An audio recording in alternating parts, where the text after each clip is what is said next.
Heat reflection coating से बना plaster gold water tank देता है तपती गर्मी में भी ठंडे पानी की गारंटी, दमदार मजबूती की गारंटी, गारंटी सेहत की। आपके आंगन में भी गूंजेगी किलकारी, इनके यहाँ नतीजे हैं चमत्कारी। बांझपन की समस्या से छुटकारा चाहिए तो सिवान की जानी मानी महिला प्रसूति व बांझपन रोग विशेषज्ञ डॉक्टर वंदना कुमारी के पास आइए। यहाँ 24 घंटे इमरजेंसी सेवाएं उपलब्ध है। पता है Vandana maternity care clinic, Puja medical hall, doctor Ramaji Chaudhary से 100 कदम पूर्व, डॉक्टर्स कॉलोनी, सीवान। बिहार विधानसभा चुनाव से पहले आपको बता दें कि कई सारे दल हैं जो अलग अलग तरीके से अपने अपने तरह से तैयारी कर रहे हैं, लेकिन आपको बता दें कि जन स्वराज इन दिनों ज़्यादा से ज़्यादा कार्यकर्ता, ज़्यादा से ज़्यादा लोगों को पार्टी में शामिल कराने पे जोर दे रही है। और आपको बता दें कि इसी क्रम में सीवान के कई ऐसे लोग हैं जिन्होंने जन स्वराज ज्वाइन किया है, और उसमें एक नाम है खालिद जी का। खालिद जी का परिचय ये है कि जब सीवान में नगर परिषद चुनाव हो रहे थे तब उप सभापति के लिए इन्होंने चुनाव लड़ा था और कुछ ही वोट से इनको हार का सामना करना पड़ा था। और हाल ही में इन्होंने जन स्वराज का दामन थामा है। खुद प्रशांत किशोर ने ज्वाइनिंग कराया इनको और जन स्वराज में इनको जिला अध्यक्ष बनाया गया है, यानी युवा का जिला अध्यक्ष बने हैं जन स्वराज में। और आज हमारे साथ इनसे बातचीत करेंगे। बहुत स्वागत है खालिद जी आपका। शुक्रिया सरफराज जी।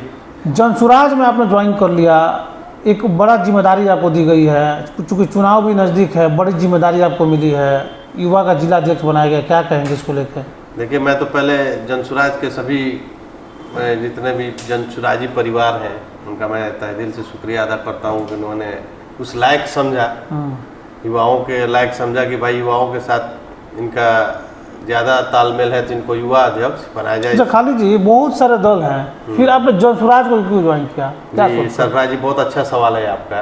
ये मैं आपके माध्यम से अपने जितने भी मेरे चाहने वाले लोग हैं, सीवान जिला वासी हैं, मैं उनको बता दूं कि आखिर मैंने जन स्वराज क्यों ज्वाइन किया। क्योंकि बहुत चाहने वाले लोग हैं मेरे जो चाहते हैं, उनका ये सवाल हो सकता है, ये पब्लिक का सवाल है। तो मैं आपको बता दूं कि आपने सुना होगा कि महाराष्ट्र में सरफराज जी बिहारियों को मारा जाता था और गाली दिया जाता था, ये बिहारी है, इसको मार के यहाँ से भगाया जाए, बिहारी लोग को यहाँ पे काम नहीं करने दिया जाएगा। उसी टाइम में हमारे जो नेता हैं प्रशांत किशोर जी, उस टाइम वो मुंबई में ही थे और उस वक्त मुंबई का सरकार जो बनाने में उनका बहुत बड़ा योगदान रहा था महाराष्ट्र में। तो जब उन जानते ही आपकी प्रशांत किशोर जो रणनीतिकार हैं वो सरकार बनाते हैं, तो उन्होंने वहाँ पे सरकार बनाया। उसके एवज में उनसे पूछा जाए कि भाई आप क्या फी क्या लेना चाहते हैं, तो उन्होंने एक ही बात कहा था कि मेरा फीस यही होगा कि आप यहाँ पे बिहारियों को गाली ना दें, यहाँ से बिहारियों को भगाए नहीं, बिहारियों का सम्मान करें, यही मेरा फीस है।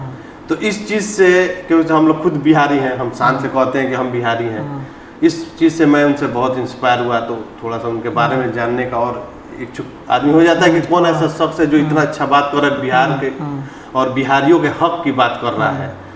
तब मैंने, सोशल मीडिया का ज़माना है, मैंने बहुत छानबीन किया। तो उस टाइम प्रशांत जी एक ग्रुप चलाते थे बात बिहार की, तो उस टाइम मैं जुड़ा और उनसे। और दूसरी बात यह है कि प्रशांत जी ना बात करते हैं हिंदू का, ना बात करते हैं मुसलमान का, ना बात करते हैं जाति का, ना बात करते हैं किसी धर्म का। कहीं आप नहीं देखेंगे प्रशांत किशोर जी का मुद्दा है बेरोजगारी, पलायन, शिक्षा।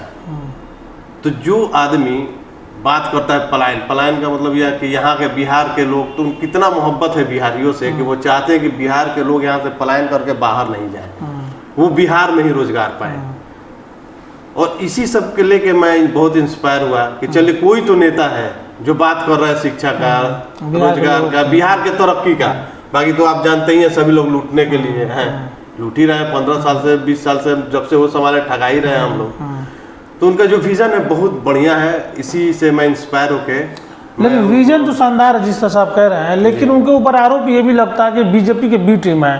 साफ तौर पे लोग इनको कह देते हैं कि बीजेपी के बी टीम है, क्योंकि समय समय पर कुछ ऐसा स्टेटमेंट नहीं कहा जाता है जिससे ये लगता है, क्योंकि मोदी जी को भी लॉन्च करने वाली यही है देश में। 2014 में मोदी जी के लिए इन्होंने काम किया था, इसलिए लोग को लगता है कि बीजेपी के बी टीम है ये। सरफराज जी, ये लगभग लोगों के जहन में ये सवाल है।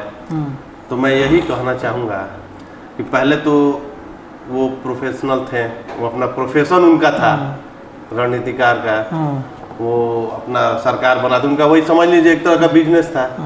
तो इस वजह से बीजेपी क्या, वो बीजेपी को हराए नहीं है। बंगाल में कौन हराया? ममता बनर्जी का मदद प्रशांत किशोर की है, तो बीजेपी को हराए। तो अगर बीजेपी को हराए तो बी टीम कहाँ से हुआ? दूसरी बात, बिहार में भी जब सरकार बनाया नीतीश कुमार के, तो उस किसको हराए? बीजेपी को हराए। कि मदद की किसकी? नीतीश कुमार की। तो कहाँ से बी टीम हुए? तीसरी बात, तेलंगाना में किसको हराए? बीजेपी को। मदद किसकी की है? अब बीजेपी का अगेंस्ट पार्टी को। तो बी टीम कहाँ हुए? फिर उनका स्टेटमेंट क्यों आया था बीजेपी को लेकर? जैसे लोकसभा चुनाव में उन्होंने बीजेपी को लेकर, बीजेपी 300+ सीट लेकर आ रही है, ये सब तो लोगों के दिमाग में कैसे निकालिएगा इस चीज़ को?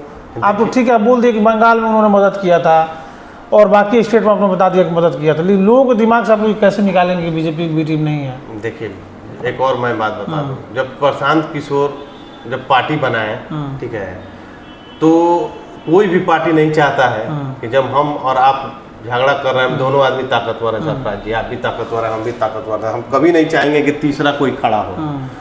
तो बिहार में नैरेटिव सेट कर दिया गया।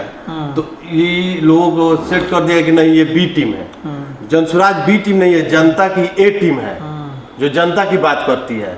बी टीम रहती तो जनता की बात करती।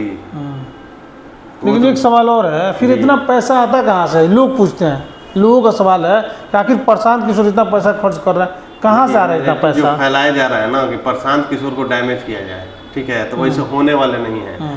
अब जाहिर सी बात है, जो शख्स 5-6 स्टेट का मुख्यमंत्री बनाया है, तो क्या वैसे ही बना दिया है? अच्छा, उसका वो तो मान लीजिए। अच्छा, एक चीज है, तो लिया एक चीज है यहाँ पे बिहार और के उसके साथ ही सरफराज जी मैं बता दूं कि हमारी पार्टी चंदा भी लेती है, ठीक है, लेकिन ये चीज नहीं बताएगी बीजेपी, चाहे और लोग नहीं जानते हैं कि चंदा लेती है। बस यही है कि जनसुराज को उपजने नहीं देना है। भाजपा, जदयू, राजद यही लड़ते रहे, बीच में जनसुराज घुसे नहीं, इसीलिए इनको बदनाम करने के लिए बी टीम का। एक और चीज है, आपके जो नेता हैं वो 243 सीटों पर चुनाव लड़ना चाहते हैं, तो ऐसा क्यों? जिसका विजन बड़ा होता है वो बड़ा ही काम करता है। नहीं तो 243 सीटों पर चुनाव लड़ रहे हैं, तो इससे एक ये जा रहा है मैसेज, कहीं ना कहीं किसी को नुकसान और किसी को फायदा पहुंचाने के नजर से लड़ रहा है। आप गठबंधन में भी तो जा सकते थे किसी के साथ। हम गठबंधन में क्यों जाएंगे जब हम सपना मेरा बड़ा होगा? हम बिहार बदलने आए हैं, हम लोग बैसाखी लेके चलने थोड़े आए हैं। हम लोग का सोच, हमारे नेता का सोच है बिहार बदलना है। तो बिहार बदलने के लिए फुल पावर चाहिए। आज फुल पावर के लिए हम लोग को पूरा, तो आपको लगता है कि 243 पर आप लोग लड़ेंगे और सरकार आप लोग को बन जाएगी? बनेगी। कैसे बन जाएगी? बन जाएगी इसलिए बनेगी कि बिहार के लोग जान गए हैं कब तक धर्म और जाति के नाम पे लड़ेंगे। जब आप खुद जानते हैं, छठ, दीपावली, ईद का टाइम होता है तो कितने लोग आते हैं, कितना तकलीफ से आते हैं, ट्रेनों से भर भर के, जो यहाँ से पलायन करके दूसरे जगह जाके काम करते हैं। लोग मारते भी हैं, गाली भी देते हैं, बदनाम भी करते हैं। तो जो हमारे नेता का जो विजन है कि नहीं, बिहारियों को बाहर नहीं जाना है।